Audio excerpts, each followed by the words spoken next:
Olá, estudantes de filosofia das segundas séries do ensino médio, da escola professora Carolina Sintra da Silveira. O assunto ao qual nós vamos refletir é muito atual. Nós vamos fazer uma reflexão sobre o racismo. E o racismo tem sim intensificado nos últimos anos. Foi amenizado pelo crescimento de políticas progressistas no Brasil e no mundo. Porém, nos últimos anos voltou com a intensidade muito forte. E essa intensidade pode ser percebida com casos de violência civil e militar, casos de intolerância, inclusive expostos pela mídia. Nós testemunhamos, por exemplo, violência militar na morte de Marielle, violência civil e militar. Marielle foi assassinada por milicianos no Rio de Janeiro. E essa vereadora assumia as pautas da questão étnica, pautas a favor da pessoa do negro. Nós também assistimos o assassinato de Divaldo Rosa, o músico que foi alvejado por 8 tiros por integrantes do Exército Brasileiro, sem manifestar nenhuma ação violenta, sem manifestar nenhuma reação. Ele foi simplesmente assassinado por tiros alvejados, 8 tiros alvejados contra a sua pessoa. Nós também testemunhamos a morte do adolescente João Pedro, que foi morto em uma operação militar no Rio de Janeiro. E em âmbito internacional, George Floyd, que foi asfixiado pela polícia dos Estados Unidos, provocando a morte. E semelhante acontecimento ocorreu aqui em Carapicuíba, em uma cidade da Grande São Paulo, que provocou o desmaio de uma pessoa negra. E esse acontecimento, esse caso, ocorreu pouco depois da morte de George Floyd. Esses casos de violência têm reacendido a revolta social e a volta dos debates em torno ao problema do negro. Percebe-se que boa parte dos estados nacionais não tem preocupação efetiva para amenizar a situação. E por isso que nós assistimos à intensificação da violência militar e civil contra o negro. Antes, quando falávamos sobre casos de racismo no Brasil, de discriminação étnica no Brasil contra o negro, nós falávamos que no Brasil o preconceito, a discriminação era velada. O que isso significa? Que ela não era explícita. As pessoas assumiam o racismo, não de forma direta, mas assumiam por meio de brincadeiras, apelidos. Ninguém se colocava explicitamente como contrário à pessoa do negro, contrário à etnia negra. Brincavam. Essa brincadeira expunha de forma implícita o racismo, mas poucos eram os que no Brasil ofendiam de forma direta a pessoa do negro. Porém, de uns anos para cá, tem se percebido a acentuação de ofensas raciais de forma direta contra o negro. a injúria racial no Brasil não mais está sendo velada, está sendo assumida de forma implícita. E também as mídias têm mostrado isso. A internet tem contribuído para expor. Inclusive, essas injúrias raciais têm sido assumidas pelo chefe maior do governo brasileiro, pelo presidente da República. Quando nós falávamos em racismo explícito, nós estávamos a falar sobre a Europa, Estados Unidos, Austrália, Canadá, em países e em continente em que a maioria é branca. Porém, também na África do Sul, um país predominantemente negro, o racismo era vivenciado de forma explícita e com a proteção legal das leis. Tanto nos Estados Unidos como na África do Sul, o Estado, de alguma maneira, estabelecia os espaços para brancos e espaços para negros. Havia uma separação social das etnias. E os espaços para brancos eram espaços com muita qualidade, enquanto que os espaços para os negros eram espaços sem qualidade que não valorizavam a dignidade do ser humano negro. Portanto, na África do Sul e nos Estados Unidos, o racismo era explícito e inclusive legalizado. Tanto na África do Sul como nos Estados Unidos haviam igrejas para negros e para brancos. Na Europa, testemunhamos na televisão vários insultos a jogadores de futebol, jogadores de origem afro. Inclusive tem um episódio que ficou muito conhecido, que uma torcida joga uma banana, ironizando o jogador Daniel Alves, e esse pega a banana e come, em uma forma irônica de responder o insulto. Há poucos dias, o jogador Neymar também foi insultado, chamado de macaco. Mas no Brasil, esses episódios não aconteciam. Porém, nos últimos anos, intensificou-se esse racismo explícito que não era comum no Brasil. Se vocês lembrarem um pouco, voltarem alguns anos atrás, vocês vão lembrar do goleiro Aranha, que foi ironizado pela torcida no Rio Grande do Sul. Como é que esse problema pode ser resolvido? O que fazer para eliminar ou ao menos amenizar esse problema que é antigo e parece não se resolver? Quando pensamos que está a se amenizar, de repente uma nova corrente de intolerância racial se fortalece. E essa corrente de intolerância racial, ela ganha inclusive no Brasil um representante que assume toda a sua discriminação contra a pessoa do negro. E esse representante, assumindo essa postura discriminatória, ele encoraja os seus eleitores também a assumirem tais práticas antiéticas.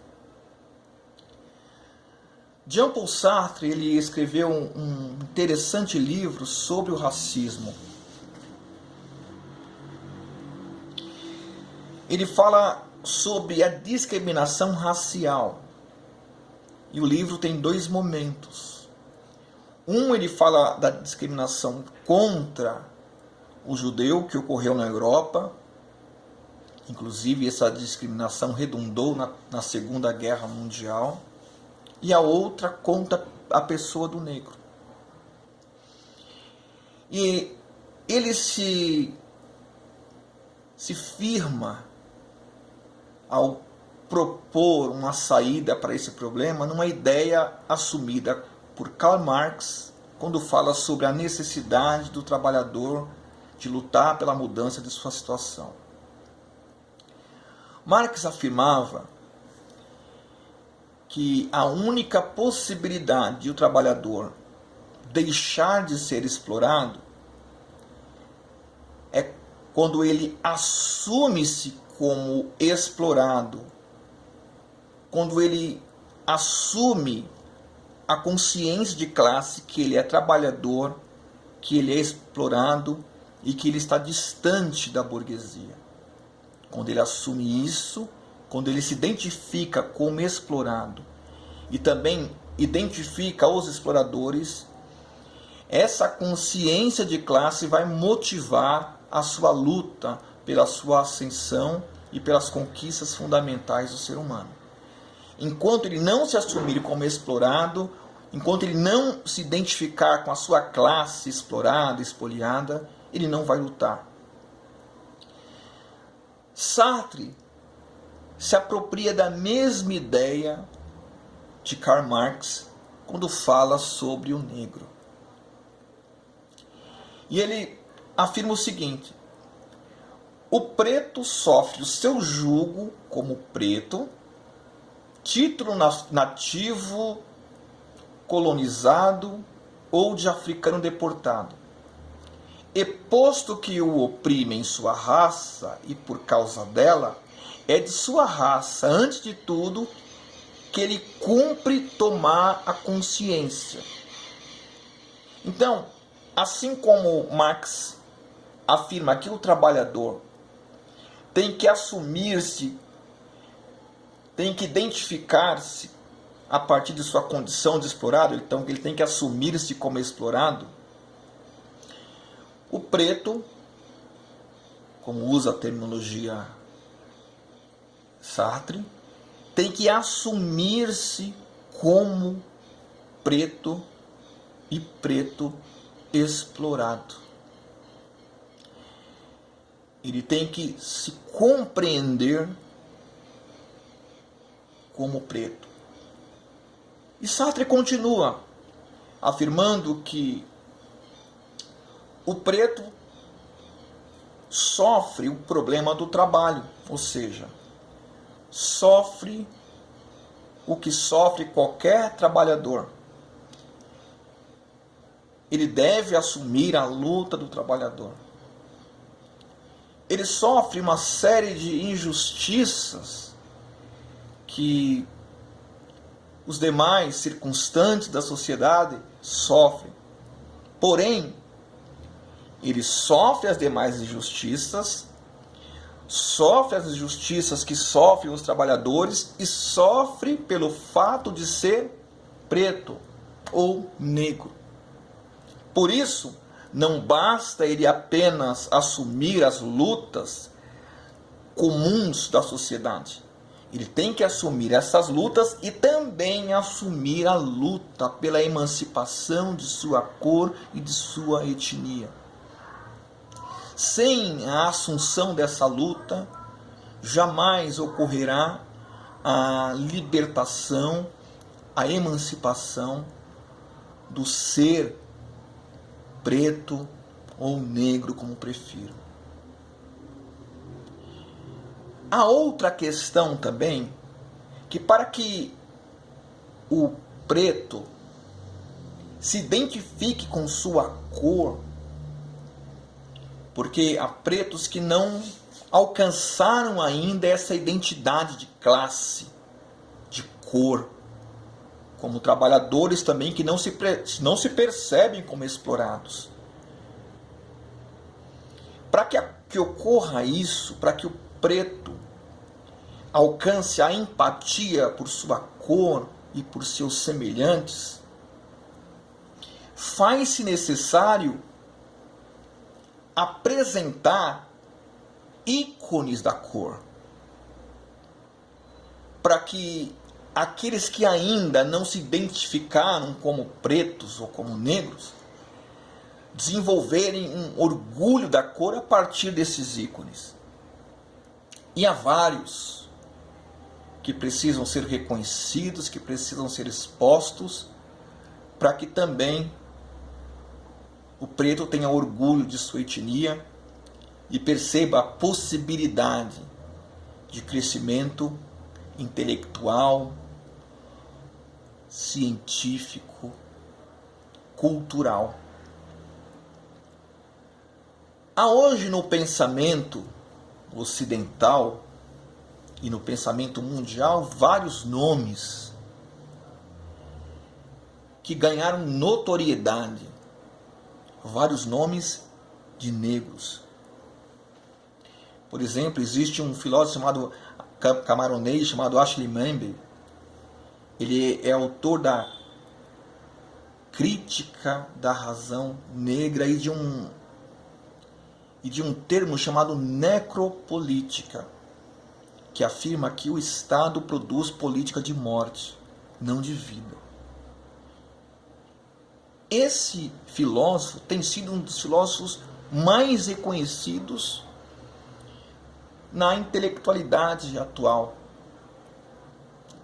Nós temos, por exemplo, no Brasil, já falecido Milton Santos, um geógrafo, considerado um dos maiores autores negros do mundo. E ele propõe, através do seu livro, uma outra globalização, uma nova forma de comunidade humana que não seja tão agressiva como essa globalização nos modelos neoliberais. No Brasil também nós temos Silvio Almeida, o autor de Racismo Estrutural, que expõe as estruturas do racismo. Esse autor tem sido estudado e exposto aqui no Brasil com muita ênfase. Há ainda cientistas eminentes, como Neil deGrasse, nos Estados Unidos, um astrofísico, que inclusive é chamado de astrofísico pop, tamanha notoriedade que alcançou na mídia norte-americana. Fora os políticos e ativistas de projeção internacional como Mandela, Martin Luther King, Barack Obama. Fora os artistas plásticos que só sobram entre os negros, e aqui eu queria destacar um dos grandes nomes do barroco, Antônio Francisco Lisboa, chamado Aleijadinho. É muito importante a exposição desses nomes para que o negro se identifique com mais graça e com mais sabor com a sua etnia. No Carol nós tivemos um colóquio, um espaço de reflexão, em que foi convidado o mestre André, convidado pela aluna Ananda.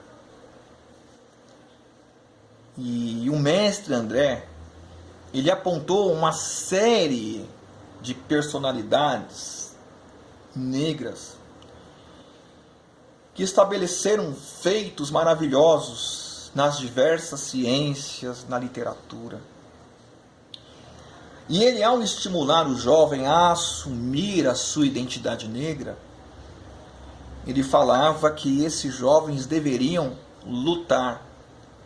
Não haverá mudança da condição do negro através do choro ou da ressalva da injustiça. A ressalva da injustiça tem que ocorrer, mas deverá promover no negro a ação em prol do rechaço. E a outra coisa, o negro tem que estudar, tem que se qualificar para alcançar um patamar diferenciado nas diversas formas culturais e científicas do nosso mundo, para além de colocar o negro em um patamar elevado culturalmente, intelectualmente e nas ciências, contribuir com as comunidades negras a partir dos seus descobrimentos, a partir de sua promoção intelectual, científica, cultural. O negro tem que alcançar esse patamar intelectual, científico, contribuir com a sociedade, voltar para os seus, para promover a ascensão dos seus semelhantes. O preto precisa se engajar politicamente. O preto precisa se engajar culturalmente para elevar o seu nome e libertar os seus. Não há nenhuma libertação que não seja por meio da luta, que não seja pela luta política e que não venha de uma ascensão efetiva, uma efetiva ascensão cultural. O negro só vai ascender na sociedade e sufocar os ataques contra si que tentam colocar o negro como uma criatura inferior. Ele só vai sufocar isso quando assumir-se como negro explorado, como assumir essa luta, quando estudar para que culturalmente ele rechace essas agressões e promova o crescimento de sua etnia em qualquer espaço em que estiver inserido. É importante que voltemos não só às tradições negras que têm origem na África. Elas são importantíssimas, devem ser mantidas, devem ser ressaltadas, devem ser expostas. É importante que o negro tenha liberdade com sua religião, é importante que o negro tenha liberdade com suas manifestações culturais. Mas não é o gueto religioso, cultural, que vai elevar o patamar do negro. O negro só vai elevar esse patamar e o padrão social quando estudar e quando usar as ferramentas que qualquer indivíduo, seja ele branco ou amarelo, usa para ascender socialmente. Faz-se necessário ler, faz-se necessário se informar e faz-se necessário estudar para que todos os negros possam ter a oportunidade de alcançarem a academia, de tornarem-se intelectuais, cientistas, artistas, esportistas. Mas que não fiquemos apenas a valorizar o negro apenas no aspecto esportivo e cultural. Que possamos mostrar a atuação negra nos diversos campos da sociedade. E é importante também esse engajamento político, cobrando do Estado o rechaço a toda forma de discriminação e, particularmente, um rechaço severo à discriminação racial, como tem ocorrido no Brasil e nas demais partes do mundo. Saúde, grande abraço.